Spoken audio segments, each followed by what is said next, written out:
Armstrong கொலை வழக்குலையும் அதான் சொல்கிறாங்க, இதுலேயும் அதான் சொல்கிறாங்க. அப்போ இதை வந்து மக்கள் எப்படி புரிஞ்சுக்கணும்னு நீங்கள் மீடியா எதிர்பார்க்குறீங்க? இது சிஸ்டம் ஃபெயிலியராக உங்களுக்கு தெரியலையா? இந்த பேட்டர்ன் எல்லாமே ஒரு சோத்துக்கு வக்கற்றவனை சுப்ரீம் கோர்ட் வரைக்கும் அழைய வைக்கிறீங்க. அது நானும் நீங்களும் இந்த நிகழ்ச்சியை பார்க்கின்ற பொதுமக்களும் கட்டுகின்ற வரிப்பணத்திலிருந்து அந்த வக்கீலுக்கு 6 லட்ச ரூபா ஒரு கேஸ் அவர் போய் ஆஜராகணும்னா மினிமம் 60 லட்சம். மாநில தன்னாட்சி உரிமை முக்கியமா இல்ல கேஸுக்கு வாதாடுற ஃபீஸ் முக்கியமா? சிபிஐக்கு போச்சுன்னா என் மாநில தன்னாட்சி உரிமைக்கு இழுக்குன்னு நினைக்கிறது திராவிட மாடல் அரசு. அதனால உங்களுக்கு பிரச்சனை இருக்குது. மாநில தன்னாட்சிக்கும் திமுகவுக்கும் என்ன சம்பந்தம் இருக்குன்னு சொல்லுங்க. எந்த வகையில் அது நான் சொல்றது கருணாநிதியின் திமுகவும் இன்னைக்கு இருக்கின்ற அந்த ஸ்டாலினோட திமுகவும் மாநில தன்னாட்சிக்கு என்ன உயிரை கொடுத்தார்கள்? சுதந்திர தினத்தன்னைக்கு ஆளுநர் வந்து கொடியேற்றிக்கிட்டு இருந்தாரு.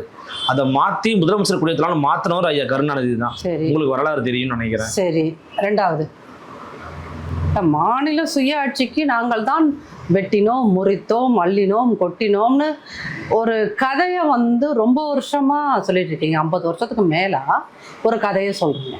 அப்போது ஒரு கதையை சொல்லும் போது நீங்கள் இதை ஒரு தீசிஸ் சொல்கிறீங்க.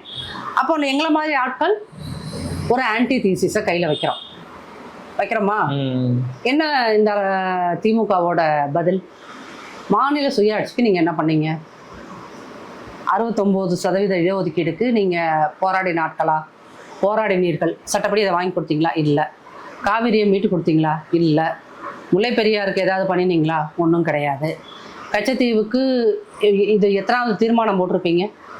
5 தடவை ஆட்சியில் இருந்தீங்கன்னா 5 தடவையும் தீர்மானம் போடுவீங்க. வேற நீட்டை வந்து ஒழிப்பும்பீங்க. அப்புறம் ஆட்சி முடியும் போது நீட்டை எங்களால் ஒழிக்க முடியாதும்பீங்க. சட்ட போராட்டம் தொடரும் அப்படிதான் அவங்க சொல்லியிருக்காங்க. சட்ட போராட்டம் என்னது? என்ன சட்ட போராட்டம் நடத்தினீர்கள்? என்ன சட்ட போராட்டம் நடத்தினீர்கள்? மத்தியில ஆட்சி மாறுச்சுன்னா நீட்டு ஒழியுங்க. உதயநிதி சொல்லிட்டாரு. இந்தியா கூட்டம் வந்துச்சுன்னா நீட்டு ஒழியுன்றாரு அவரு.